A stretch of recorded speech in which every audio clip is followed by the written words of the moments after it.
جربنا منتجات غريبة جدا من امازون، مكنة الاسبريسو اليدوية، طبعة الهدوم، قفل ببصمة الايد وحاجات تانية هتشوفوها دلوقتي. دي مكنة اسبريسو يدوية، انا جبتها ب 1000 جنيه، بس هي في ناس بيبيعوها على امازون باسعار غريبة قوي ب 2000 و3 و4 وحاجات كده. بس الفكرة انك ممكن تاخدها في اي مكان لو مسافر او في مكان مثلا ما فيهوش قهوة، وتعمل بيها الاسبريسو بتاعك في اي وقت. نفتح كده مع بعض. هي من جوه شكلها ابن ناس برضو قوي، متغلفه تغليف حلو قوي. نفتح كده، شكلها حاجه بنت ناس فعلا. ده شكلها، طبعا شكلها ظريف جدا، بالذات اللون الاحمر ده عشان هي في منها الوان كتير، وكمان الماتيريال بتاعتها حلوه جدا قويه. خلوني بقى اقول لكم على تفاصيلها عشان انا متحمس جدا اجربها. هي القهوه بتنزل من هنا من تحت، وفيها كل حاجه زي ما قلت لكم. يعني لو فتحنا هنا كده هنلاقي ده او دي الكوبايه اللي بتعاير بيها القهوه عشان تحط في الفلتر بتاع القهوه. في نفس الوقت انت بتستخدمها من تحت عشان تضغط على البن وتكبسه، عشان دايما شوت الاسبريسو لما بتبقى كابس البن كويس ومسويه بيطلع احسن حاجه. ده خزان الميه اللي بتملاه عشان يضغط البن ويعمل لك الشوت، ودي الكوبايه اللي بتشرب فيها. لو فتحنا بقى من تحت هنلاقي الباسكت اللي بتحط فيه البن عشان يتضغط، تنزل عليه الميه ويتضغط، اللي هو ده. وطبعا الباسكت ده بيبقى متركب في الجزء اللي تحت اللي بتنزل منه القهوه. جبنا بقى كل العده عشان نبدا نعمل اول شوت بيها. نحط هنا في الخزان بتاع الميه ده الميه السخنه، لازم طبعا الميه تبقى سخنه. بعدين نحط البن في الباسكت، طبعا لازم يبقى بن مطحون طحنه اسبريسو، مليناها اهو بن. نحط هنا، ولازم طبعا يبقى مكبوس كويس جدا عشان كده بعد ما هنملى يعني الكوبايه معموله على مقاس الباسكت بالظبط عشان تعرف تضغط بيها البن بالشكل ده وتاخد احسن نتيجه من الشوت. جاي معاه كمان الفرشه دي عشان تنضف الباسكت كده من فوق، ما يبقاش فيه اي رواسب تقف في النص في المكنه من جوه. نبدا بقى نحط القهوه في مكانها. طبعا القهوه بتنزل من هنا، فبنحط الفلتر هنا بس بالعكس، يعني بنقلب دي كده عشان تركب هنا مره واحده. بعدين بنركب دي الجزء اللي هو اللي باقي من المكنه بنركبها هنا، بس بنقلبها طبعا عشان البن ما يتعملش، ونقفل كده. فاضل بقى ان احنا نركب الجزء بتاع خزان الميه، برده بنقلب دي كده بنركب. وبما ان انا مش هستخدم الكوبايه اللي جايبينها فنخليها كده شكلها الطف. ده هنا كده معمول له لوك فبنفتحه كده. طبعا انا كنت مقلق لما نركب الميه هنا فوق كده يبقى فيه اي تسريب او حاجه، بس هي الحقيقه زي ما قلت في الاول جودتها كويسه جدا وكل الحاجات محكمه. نبدا بقى نجرب نعمل كده، يعني عمال بضغط اهو مفيش حاجه بتحصل. انا بدات اقلق ان فلوسي راحت على الارض. وصلنا الحمد لله. انا بقاليش كتير بضغط الحقيقه، بس هي طلعت بتحتاج ضغط مثلا لمده دقيقه او 2 لحد ما تبتدي تستخلص، يعني الميه السخنه تنزل على القهوه وتبتدي تستخلص منها شوت الاسبريسو. كده بقى عندنا شوت اسبريسو تقريبا في 3 دقايق. طبعا الميزه مش في السرعه على قد ما فكره انك ممكن تاخدها معاك في اي مكان وتبقى بتعمل اسبريسو بشكل سهل جدا وسريع. طبعا زي ما انتم شايفين هنا الشوت كامل، الكريمه والبادي بتاع القهوه وكل حاجه. فاضل بس ان احنا ندوق عشان نعرف هل طعمها زي فعلا مكن القهوه العادي بتطلع شوت الاسبريسو زي اللي بتشتريه من بره، او بتعمله في مكنه قهوه عاديه ولا لا. طعمه حلو جدا زيه زي اي قهوه بنشتريها من بره. الفكره بس انه عشان الميه بردت واحنا بنجرب، لان دي اول تجربه ليا خالص معاها، فالشوت نازل بارد سنه. بس الحقيقه ان طعمها اسبريسو عاديه جدا جدا. لو هقول اهم ميزه واهم عيب في الماشين اليدويه دي، ان هي ما بتحتاجش كهرباء، ما بتحتاجش اي حاجه. يعني انا حتى لما فتحت العلبه كنت بدور على بطاريات ولا شاحن ولا يو اس بي ولا اي حاجه، بس هي بتشتغل بالضغط بس بتاع الايد ده، بيضغط الميه على البن عشان يعمل القهوه. بس في نفس الوقت عيبها انها بتحتاج ميه سخنه، يعني انت لو في مكان ما عندكش ميه سخنه مش هتعرف تعمل شوت الاسبريسو ده. فكان ممكن يستغنوا عن فكره انها يدويه 100%، يحطوا فيها بطاريه او اي حاجه بس بتسخن الميه فتقدر تستخدمها في اي مكان. فرغم مشكله انها ما بتسخنش الميه، بس بالنسبه لي هي منجزه جدا، وعشان كده ممكن ادخلها قائمه تمام.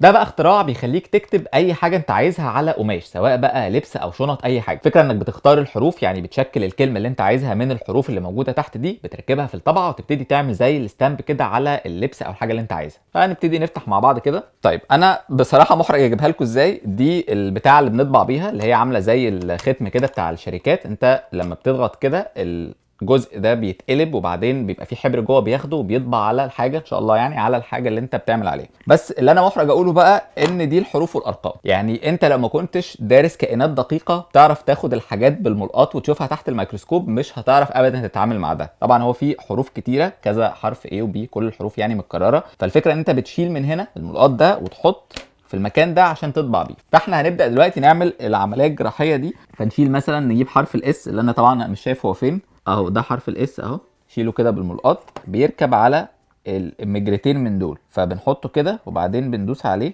علشان يبقى يبات جوه المجرتين. فلما بتضغط كده، لما بقى تيجي تعمل تطبع على تيشرت او حاجه، بيبان ده بيبقى الحرف، بيبقى شايل حبر وبيطبع على الحاجه اللي انت بتعمل عليها. نحاول نحط اي حاجه جنبه. انا كنت جاي اجيب حرف التي فجيت تي واللي جنبه فمش مشكله، احنا ما بنختارش دلوقتي، احنا بنحاول نجرب عشان نعرف الموضوع بيشتغل ولا لا. هو بيشتغل، بس بس بيجي على صحتك وحياتك وكرامتك. طيب انا كده حطيت 3 حروف، هنعمل كده ونبتدي نطبع كده.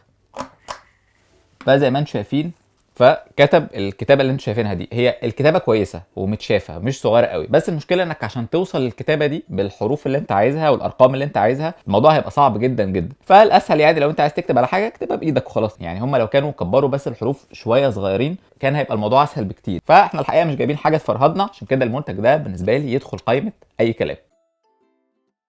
ده بقى قفل سمارت، او يعني مكتوب عليه كده. الفكره ببساطه انك بتشحنه وبعدين بتقفله ببصمه ايدك. يعني لو عندك شنطه او اي حاجه مهمه، هو حجمه بس صغير قوي قوي، يعني محتاج تستخدمه مع اصغر حاجه عندك. يعني لو عايز تقفل بيه لوكر او حاجه كبيره ممكن ما يبقاش عملي قوي. هنشحنه الاول، بيحتاج يتشحن مع الوصله دي زي ما انتم شايفين كده. احنا شحنا الاختراع ده، نمشي على الانستراكشنز بالظبط ازاي نعمل له الفينجر برينت بحيث يفتح ويقفل بيه. هو كمان بالمناسبه بيستحمل لحد 20 شخص يستخدموه، يعني ممكن يسجل بصمه 20 شخص مع بعض. فالتعليمات بتقول ان احنا اول حاجه وهو مفتوح طبعا بندوس على مكان البصمه ده لمده 8 ثواني. فنضغط كده. المفروض ان بعد ال8 ثواني دي اللمبه الصغيره اللي هنا دي بتنور ازرق، وبعد كده نضغط تاني ضغط مستمر لحد ما تنور اخضر. انا دوست عليه 80 ثانيه مش 8 ثواني، يعني دوست 8 في 8 وفي الاخر برده ما اشتغلش في ولا مره منهم. وفكره ان هو يكون مش مشحون دي مستبعده تماما، لان احنا شحناه حوالي 20 ساعه. التفسير الوحيد المنطقي ان هو اصلا يكون جاي لنا بايظ. فطبعا هو لو شغال فكره عبقريه وكل حاجه انك تقفل على اي حاجه مهمه ببصمه ايدك، بس هو على وضعه ده بالنسبه لي يدخل قائمه اي كلام. ده بقى قلم تنظيف للاماكن الضيقه قوي. يعني لما افتح كده وتشوفوه السن بتاعه صغير جدا، في نفس الوقت فيه زي فرشه صغيره كده عشان تنضفوا بيها حاجات زي الايربودز مثلا. يعني هنا ده السن اللي بتنضف بيه، وهنا الاماكن بقى الضيقه خالص، يعني مكان زي كده محتاج يتنضف اهو. في نفس الوقت لو فتحت القلم هتلاقي فيه زي قطنه هنا كده صغيره برضو للتنظيف، وفي الفرشه الصغيره دي. فالفكره انك بتستخدم السن الصغير قوي ده لتنظيف اماكن يعني ضيقه جدا، زي مثلا سوكت الموبايل، زي السماعات، زي اي حاجه فيها تفاصيل صغيره قوي. المنتج ده سعره 55 جنيه، يعتبر غالي على حجمه اللي هو حاجه صغيره قوي كده. بس بالنسبه لي الحقيقه مفيش حاجه تقدر تنظف حاجات ضيقه زي كده ودقيقه غير قلم زي ده، عشان كده المنتج ده ممكن يدخل قائمه تمام. لو عجبتكم الحلقه اعملوا لها لايك وشير، وقولوا لنا عايزين نجرب ايه تاني الحلقات الجايه.